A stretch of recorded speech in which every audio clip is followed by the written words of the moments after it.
हाय, मैं अमनदीप फ्रॉम हरियाणा। तो आज हम कक्षा 9 का चैप्टर फर्स्ट, जिसका नाम है नंबर सिस्टम, हम पढ़ने जा रहे हैं।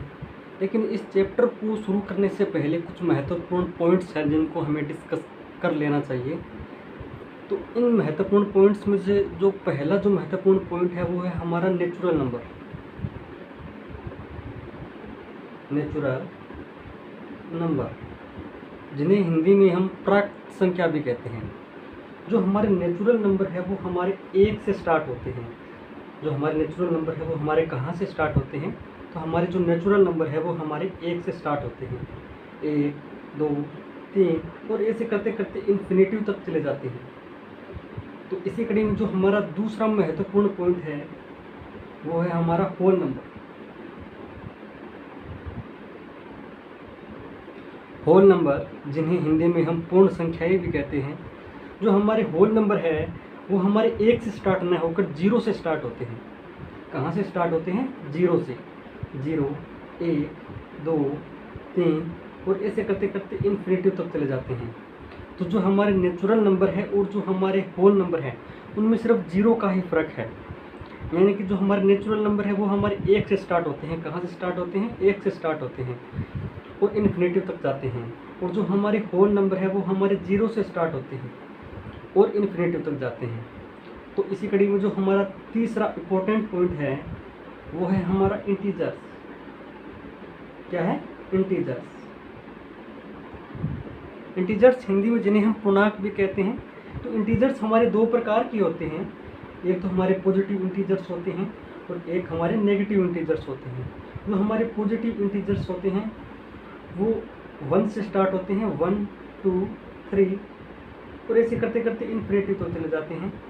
इसी प्रकार हमारी जो नेगेटिव इंटीजर्स हैं वो हमारे -1 से स्टार्ट होते हैं, -1, -2, -3 और ऐसे करते करते इन्फिनिटी तक चले जाते हैं। तो अभी तक हमने कुल मिलाकर 3 पॉइंट्स है वो डिस्कस किए हैं, नेचुरल नंबर, होल नंबर और इंटीजर्स। और इसी कड़ी में हमारा जो चौथा महत्वपूर्ण पॉइंट आता है वो आता है रेशनल नंबर।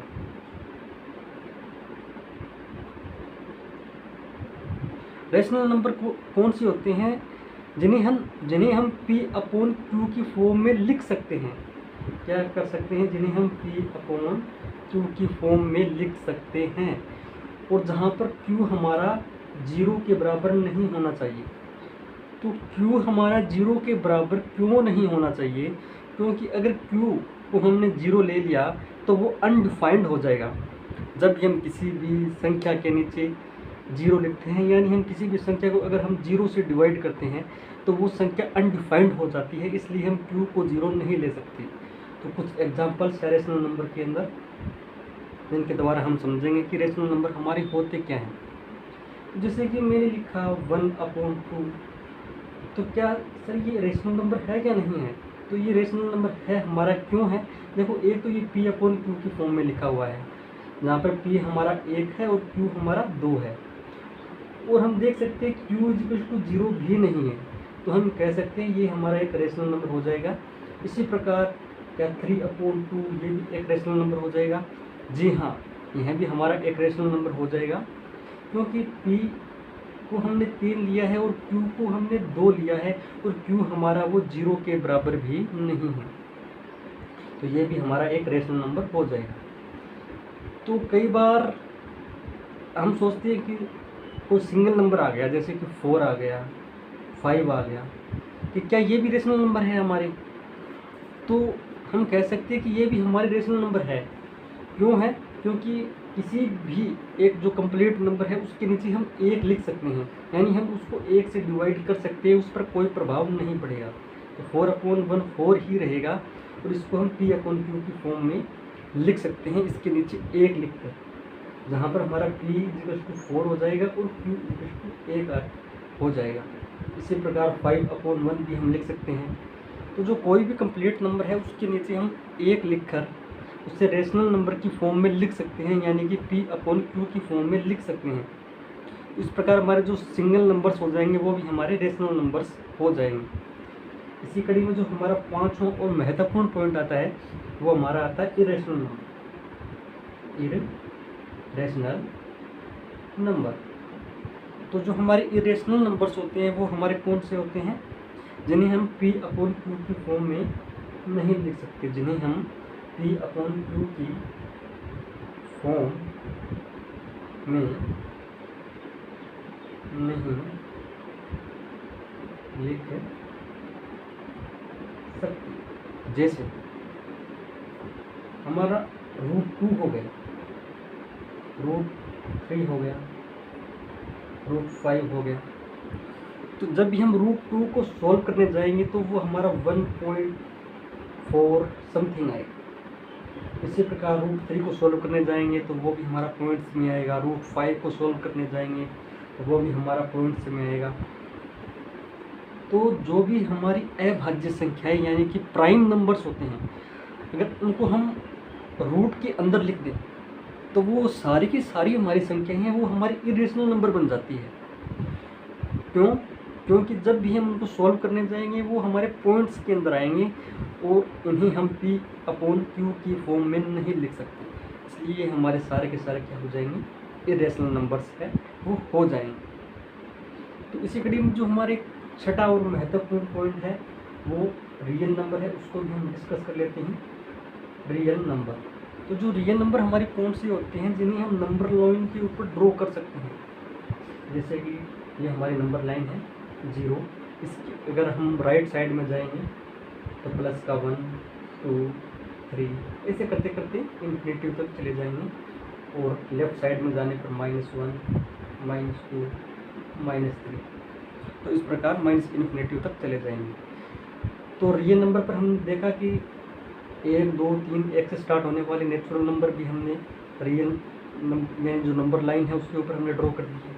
इसी नंबर लाइन पर हमने देखो 0 भी ले लिया है, यानी 0 से लेकर इन्फिनिटी तक होल नंबर भी आ गए, इंटीजर्स भी आ गए, क्योंकि इसके अंदर हमारे जो पॉजिटिव वैल्यूज़ और जो नेगेटिव वैल्यूज़ है वो दोनों हमारी आ गई है। क्या रेशनल नंबर है वो भी हमारे रियल नंबर, जो रियल नंबर है उसके अंतर्गत आएंगे? तो जी हाँ, हमारे जो रेशनल नंबर है वो भी हम नंबर लाइन पर ड्रॉ कर सकते हैं।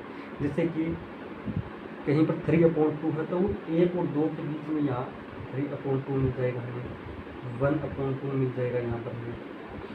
इसी प्रकार इरेशनल नंबर्स जैसे कि √2 है तो वो कहीं ना कहीं 1 और 2 के बीच में मिल जाएगा हमें। 1 जैसे ये 1 है, ये 2 है, तो ये कहीं ना कहीं यहाँ पर √2 होगा हमें जो कि देखने को मिलेगा।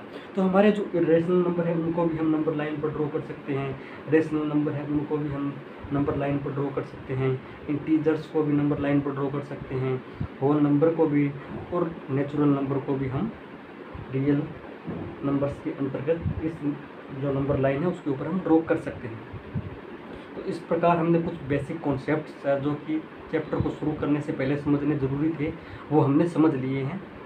तो इसी कड़ी में कुछ एग्जांपल्स हम देख लेते हैं जो कि प्रश्नावली एक्सरसाइज 1.1 के लिए महत्वपूर्ण होने वाली है।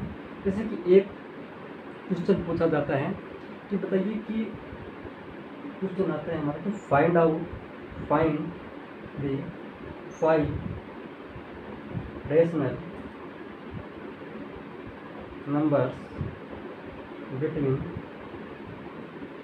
2/5 एंड 3/5। तो अगर इस प्रकार के क्वेश्चन अगर हमसे पूछ लिए जाए तो हम इनको किस प्रकार सॉल्व करेंगे। तो हमसे कितने रेशनल नंबर पूछे हैं 2/5 और 3/5 के बीच में, तो हमसे 5 रेशनल नंबर पूछे हैं। तो जितने भी रेशनल नंबर हमसे पूछे जाएं हम उसमें 1 ऐड कर देंगे, तो 5 + 1 हमारा कितना हो जाता है 6। तो जो पहला नंबर है किन किन के बीच में पूछा है, इसके और इसके बीच में। जो पहला नंबर है 2/5 उसको जो ये 6 है इसको 6 से ही तो मल्टीप्लाई कर देंगे और 6 से ही डिवाइड कर देंगे। इसी प्रकार जो ये दूसरा नंबर है 3/5 इसको भी हम 6 से ही तो मल्टीप्लाई कर देंगे और 6 से ही डिवाइड कर देंगे। जो हमने 5 + 1 यहाँ पर 6 लिया था ना, उससे ही हम मल्टीप्लाई कर देंगे और उससे ही डिवाइड कर देंगे। इस संख्या पर कोई प्रभाव नहीं पड़ेगा। इस प्रकार इसको पहले वाले को सोल्व करने पर हमारा आता है 2 × 6 12/30, यहाँ पर आएगा हमारा 18/30। तो ये जो हमारी पहले वाली संख्या है उसमें हम एक एक ऐड करते जाएंगे।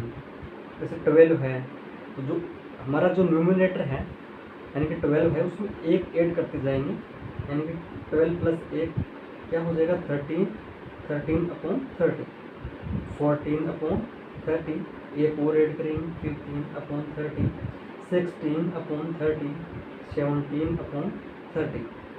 तो हम देख सकते हैं कि हमने जो 5 जो रेशनल नंबर्स हमसे पूछे गए थे 2/5 और 3/5 के बीच में, वो हमने आसानी से फाइंड आउट कर लिए हैं। 1, 2, 3, 4 और 5। देखो हमसे 5 पूछे गए थे तो हमने 5 फाइंड आउट कर लिए हैं। अगर हमसे 7 पूछा जाता तो क्या करते हम, तो हम क्या करते 7 + 1, यानी कि 8 से ही तो मल्टीप्लाई करते और 8 से ही डिवाइड करते दोनों नंबर्स को। अगर हमसे 9 पूछ लिए जाते तो क्या करते, तो 9 में भी हम क्या करते, एक और ऐड कर देते, यानी कि 9 + 1 यानी कि 10। तो 10 से ही तो हम मल्टीप्लाई करते और 10 से ही हम डिवाइड करते, और इस प्रकार हमसे जितनी भी संख्या या जितने भी रेशनल नंबर्स किन्हीं दो नंबर्स के बीच में पूछे जाएँ उनमें हम एक बढ़ाकर उनसे मल्टीप्लाई या डिवाइड कर देते हैं, तो हमें वो जितने भी नंबर्स पूछे गए हैं वो हम निकाल सकते हैं। Thank you so much.